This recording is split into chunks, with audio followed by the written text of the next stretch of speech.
O apóstolo Paulo fala: olha, digo isto para que ninguém vos engane com palavras persuasivas. Irmãos, o engano ele vem pela persuasão, por intermédio de palavras persuasivas.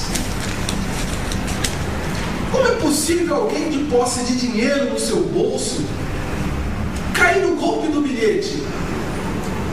Ora, se o bilhete é premiado, por que essa pessoa que tem direito a um prêmio não vai lá no caixa onde está o prêmio e retira o prêmio para ele? Por quê? Por que a pessoa vai ter o trabalho de abordar alguém que não conhece na rua e oferecer-lhe um bilhete premiado?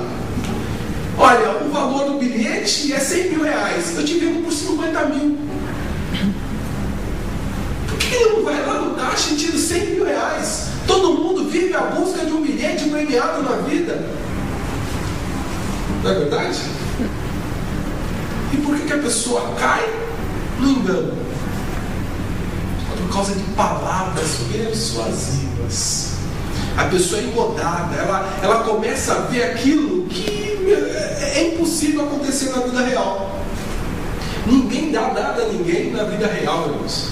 Todo mundo tem que trabalhar, suar para conquistar alguma coisa. De repente, do nada, no meio da cidade aparece alguém e oferece algo assim, sabe, que foge à perspectiva, e a pessoa acaba aceitando. Só que o apóstolo Paulo está nos dizendo aqui, olha, digo isso para que ninguém vos engane com palavras persuasivas. Pois ainda que ausente quanto ao corpo, ou seja, olha, eu não estou presente entre vocês, eu não estou aí de corpo presente. Contudo, em espírito estou convosco. Como ele poderia estar presente em espírito, irmãos? Se ele estava ausente no corpo. Nós sabemos que o espírito do homem é pertinente ao corpo. De que espírito ele está falando? Todos nós, irmãos, somos participantes de um corpo. Somos participantes do mesmo espírito. Se somos participantes do mesmo espírito, não importa se eu estiver lá na Amazônia e os irmãos estiverem aqui, estamos comungando do mesmo Deus, estamos comungando da mesma palavra, estamos comungando do mesmo conhecimento. Se o meu conhecimento, se aquilo que eu estiver dizendo difere da palavra do Evangelho, não estamos mais presentes em espírito, não estamos comungando da mesma verdade. E ele fala, olha, eu estou ausente quanto ao corpo, mas em espírito estou convosco, ou seja, estamos comungando da mesma verdade. Porque é um só corpo, um só espírito. Se eu sou participante do corpo, eu também sou participante do espírito. Amém. Amém? Amém. Regozijando-me vendo a vossa ordem e a firmeza da vossa fé em Cristo. Ele estava de longe, irmãos. Isso trazia prazer ao apóstolo. Ele sentia gozo de saber que tinha mais irmãos comungando da mesma fé, da mesma verdade. É por isso que ele queria que ninguém os enganasse com palavras persuasivas. E ele escreve essa carta, irmãos, reafirmando algumas coisas que os cristãos já haviam recebido. Portanto, assim como recebeste a Cristo Jesus, o Senhor, assim também andai nele. Ou seja, todos nós, irmãos, recebemos a Cristo Jesus como Senhor. E nós devemos andar em Cristo. Por que, irmãos, que nós devemos andar em Cristo? Porque Ele é o caminho que nos conduz a Deus. Se nós estamos em Cristo, nós estamos andando em Cristo. Se nós permanecermos na Sua palavra, nós estamos andando, nós estamos caminhando. Porque caminhar em Cristo é permanecer na Sua palavra. Amém? Amém. Porque é Ele que nos conduz a Deus. Se você entrou pela porta estreita que é Cristo, você entrou pelo caminho estreito. E o caminho estreito é o que nos conduz a Deus. Não precisa fazer muita coisa, é só estar em Cristo, permanecer em Cristo e estar na palavra, que você está sendo conduzido a Deus. É possível colocar um tropeço, irmãos, no caminho que você está seguindo? Ah, irmãos, é muito tropeço, está difícil, não dá. Irmãos, não dá o quê? Pode estar difícil para você ir trabalhar, para você pegar o ônibus, está cheio, está lotado. Mas para você chegar a Deus está difícil? A Bíblia fala que os mandamentos de Deus não são penosos, não são pesados. O que está difícil? O meu jugo é suave, o meu fardo é leve. O que tem de difícil em servir a Deus? Ah, está difícil. A gente vê tanto cristão reclamando, dizendo que está difícil servir a Deus, que tem empecilho, que tem pedra, que tem tropeço. Irmãos, a Bíblia fala que o caminho é estreito, mas não se preocupe, pois é o caminho que te leva a Deus, não é você. Não tem como colocar tropeço em Cristo, irmãos.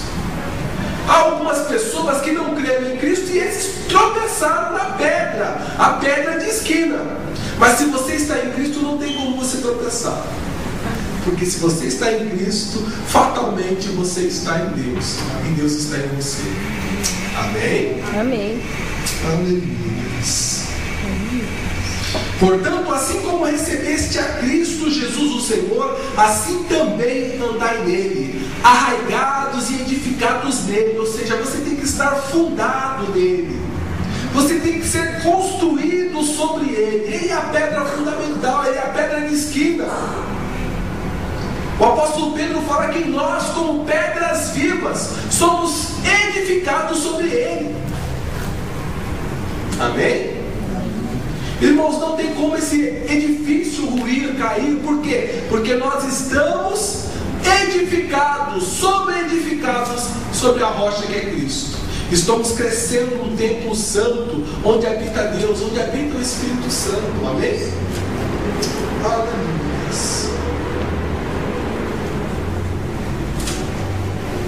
Portanto, assim como recebestes a Cristo, ou seja, Ele é seu, você está de posse de Cristo, assim também andai nele, arraigados, edificados nele e confirmados na fé. Que fé é essa, irmãos? Confirmado em que fé? A fé aqui é a palavra do Evangelho, a fé que uma vez foi dada aos santos, a fé que foi revelada com a presença de Cristo entre os homens. Não está falando de uma fé mística, daquela confiança da pessoa criando o impossível naquilo que não existe. Está falando da fé, a verdade revelada, a fé que foi dada aos santos. Amém? Então é esta fé que te conduz a Deus, é nela que você está confirmado, assim como fostes ensinados, crescendo em ação de graças. Irmãos, nós fomos ensinados, nós somos participantes da fé, somos participantes do Evangelho. Nós crescemos em Deus de fé em fé, ou seja, nós cremos na fé que nos foi dada ali na cruz do Calvário. Nós cremos na fé que é o Evangelho de Cristo. Aleluia.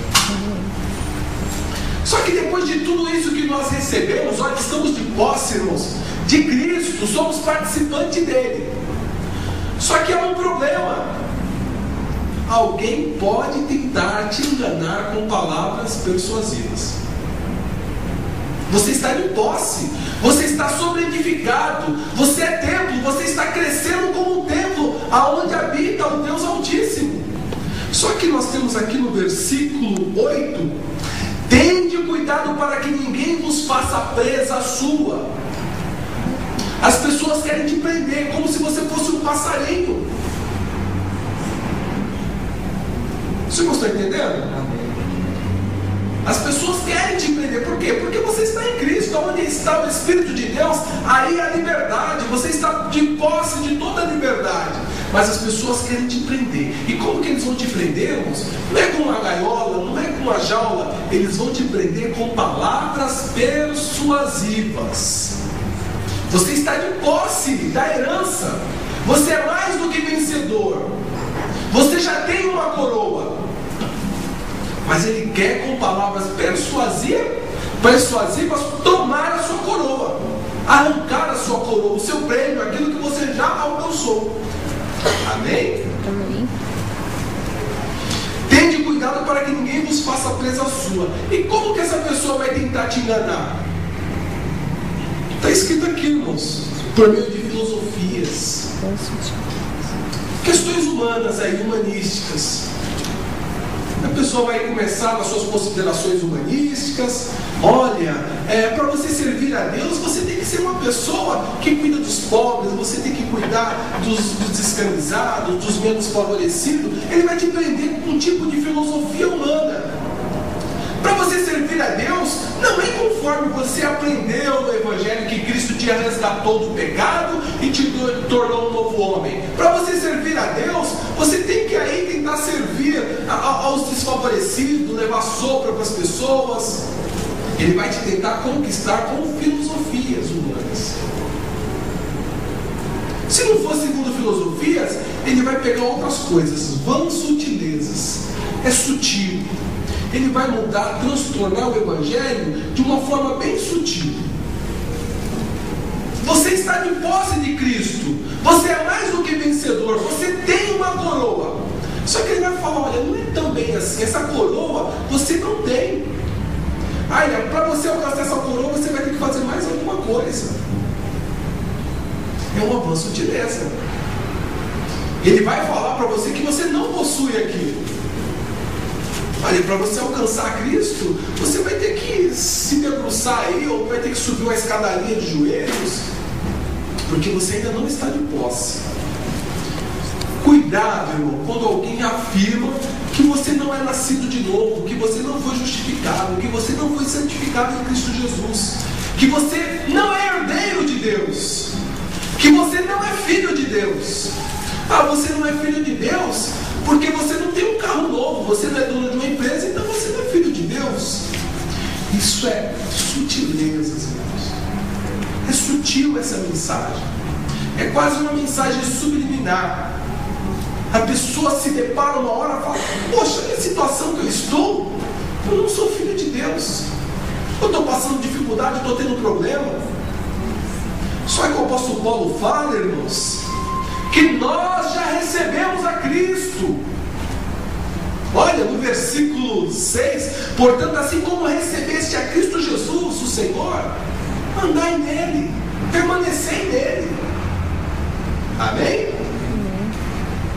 Segundo a tradição dos homens, as pessoas podem tentar arrancar aquilo que você adquiriu, cuidado para que ninguém tome a tua coroa, porque ela já é sua. Pode ser através de tradição dos homens. Olha, para você manter essa coroa, você tem que seguir alguns ritos. Olha, você tem que passar pela circuncisão, você tem que passar pelo rito de passagem, não sei aonde. Ele vai arrumar algumas tradições dos homens para te prender naquelas questões. Amém? Amém. Segundo os rudimentos, os princípios do mundo. O princípio do mundo, irmão, para a pessoa servir a Deus, é através de abstinências, é através de clausura, de se recolher, porque olha, se eu ficar recolhido, eu sou mais santo do que o outro, eu estou numa condição melhor diante de Deus. Então é segundo esses princípios, esses rudimentos pertinentes ao mundo, que as pessoas vão tentar tomar aquilo que você tem. Amém? Amém. E não segundo Cristo. Aí ele vai descrever o nosso Senhor, olha, pois em Cristo, nele habita corporalmente toda a plenitude da divindade. Vocês receberam a Cristo. Sabe esse Cristo que vocês receberam? Nele habita a plenitude da divindade. E você recebeu a Cristo. Se você recebeu a Cristo, vocês receberam também a plenitude de Cristo, que é o cabeça de todo o principado e potestade. Amém? Ele é o cabeça, é ele que governa, é ele que manda nessa situação toda. Ele foi constituído como cabeça. Amém? E nós, irmãos, somos corpo dele. Se nós somos corpo dele, nós somos participantes de toda a sua plenitude. Amém?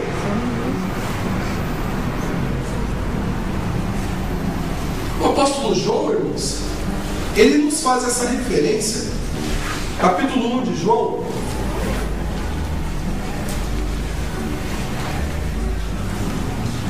Gostaria que todos abrissem o capítulo 1 de João.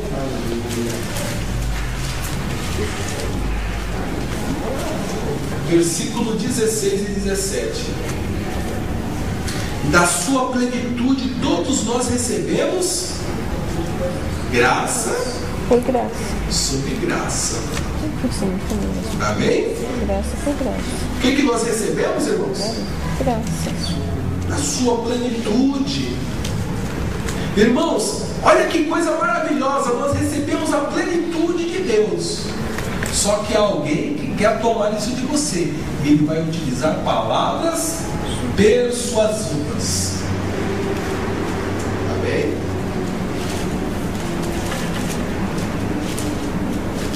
O apóstolo, ele quer demonstrar algo mais, irmãos. Devido aos judaizantes dizer que era essencial para a salvação a circuncisão, ele demonstra no versículo 11, olha, nele também fostes circuncidados com a circuncisão não feita por mão, no despojar do corpo da carne. Enquanto os judaizantes queriam praticar a circuncisão no homem, na carne do homem, o apóstolo está demonstrando, olha, que nós já recebemos a circuncisão de Cristo. E que circuncisão é essa, irmãos? Não é simplesmente o despojar de um pedacinho da carne. É o despojar de todo o corpo. É todo o corpo carnal lançado fora. A circuncisão de Cristo, irmãos, engloba tanto o homem quanto a mulher. A circuncisão, segundo a lei, só era pertinente aos homens. Mas a circuncisão de Cristo iguala a homem e mulher, porque ambos podem despojar do corpo da carne. É toda a carne que é lançada fora. Você se torna homem espiritual. Amém? Amém. Aleluia. Tanto homem quanto mulher são participantes da circuncisão de Cristo, que é lançar todo o corpo da carne. A circuncisão lá, segundo a lei de Moisés, era feito com a ferramenta lá e tirava um pedacinho da carne do homem. A circuncisão de Cristo é diferente. Aquele que não tomar a sua cruz e não vier após mim, esse não é digno de mim. Aquele que não tomar a sua cruz e seguir comigo até o Calvário, e lá ele vai ser julgado comigo para não ser julgado com o mundo. Lá ele vai ser crucificado, morto, sepultado, para poder ressurgir uma nova criatura, despojando, lançando fora o corpo da carne, o corpo do pecado, o corpo que serve ao pecado. Se você não fizer isso, você não é digno de Cristo, você não é participante. E o apóstolo Paulo está falando, olha, vocês já foram circuncidados com a circuncisão que não é feita por mãos. Sabe a circuncisão que era exigida na lei? Os homens iam lá na lei, liam e praticavam a circuncisão na carne. E o homem ficava lá sofrendo 3, 4, 5 dias, uma semana com dores. Mas a circuncisão que Deus pedia era: circuncidai, pois, o vosso coração. É possível fazer essa circuncisão do coração com as mãos? É impossível. Ou seja, você precisava crer em Deus, que Deus haveria de circuncidar o seu coração e despojar o corpo da carne, porque uma circuncisão, uma incisão cirúrgica no coração significa morte certa. E depois que você morria nas mãos de Deus, você tinha que ser gerado de novo. Circuncidai, pois, os vossos corações. Amém? Amém. Aleluia. Essa circuncisão que eles não conseguiam através dos rituais da lei, os cristãos que o apóstolo Paulo estava escrevendo já havia alcançado. Depois de eles serem participantes da circuncisão de Cristo, no versículo 12 diz, olha, tendo sido sepultados com ele no batismo, ou seja, despojou toda a carne, nele também ressurgisse pela fé no poder de Deus. Como é que nós nos ressurgimos dentre os mortos, irmãos? Pela fé no poder de Deus. O que é o poder de Deus? A Bíblia fala que o Evangelho é poder de Deus para todo aquele que nele crê. Amém?